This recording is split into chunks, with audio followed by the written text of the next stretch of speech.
చెప్పరా. బెల్లం తింటే అబార్షన్ అయ్యింది అంటుండ్రు ఇంటి దగ్గర వాళ్ళందరూ. బెల్లం తినట్లే 5 నెలల కాంచి. ఇప్పుడు నీకు 6 నెలలు కూడా అయిపోవచ్చింది కదా, తినలేదా ఇప్పటివరకు బెల్లం? అసలు తినలేదా? తినట్లేదు. ఇంకా ఎవరు చెప్పారు? ఇంటి దగ్గర వాళ్ళు చదువుతుంది. చికెన్ కూడా తినొద్దు అంటారు, వేడికి అబార్షన్ అయితే తినొద్దు అంటారు. మేము ఇప్పుడు 6 నెలల నుంచి బెల్లం కానీ చికెన్ కానీ ఏది తీసుకోలేదు అసలు. విన్నారా? ప్రెగ్నెన్సీ వాళ్ళు చికెన్ తీసుకున్నా బెల్లం తీసుకున్నా అబార్షన్ అవుతుందని చెప్పి చాలామంది చెప్తూ ఉంటారు. యాక్చువల్గా ఇందులో అసలు వాస్తవం లేదండి. చికెన్ అనేది మంచి ప్రోటీన్ సోర్సు.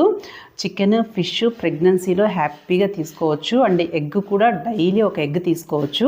ఇంకొకటి, బెల్లంలో ఐరన్ ఎక్కువగా ఉంటుంది. వింటున్నావా? బెల్లంలో ఐరన్ ఉంటుంది కాబట్టి నీకు బాగా నీరసం ఉన్నప్పుడు బెల్లంతో చేసిన ఫుడ్ తింటే కొంచెం తొందరగా ఎనర్జీ వస్తుంది. అంతేకాకుండా నీకు బ్లడ్ తక్కువ ఉంది కదా, ఆ బ్లడ్ తక్కువ ఉన్న బ్లడ్ పెరగటానికి కూడా బెల్లం చాలా హెల్ప్ అయ్యింది. సో మీకు రక్తహీనత లేకుండా ఉండటానికి కూడా చికెన్ కానీ బెల్లంతో చేసిన పదార్థాలు కానీ హెల్ప్ అవుతుంది. కాకపోతే మోడరేట్గా తీసుకోండి. వీటి వల్ల అబార్షన్ అవుతుంది అని చెప్పి ఎక్కడా సైంటిఫిక్గా ప్రూఫ్ లేదు. ప్రెగ్నెన్సీలో చికెన్ కానీ బెల్లంతో చేసిన పదార్థాలు కానీ హ్యాపీగా తీసుకోవచ్చు. ఓకేనా? Thank you.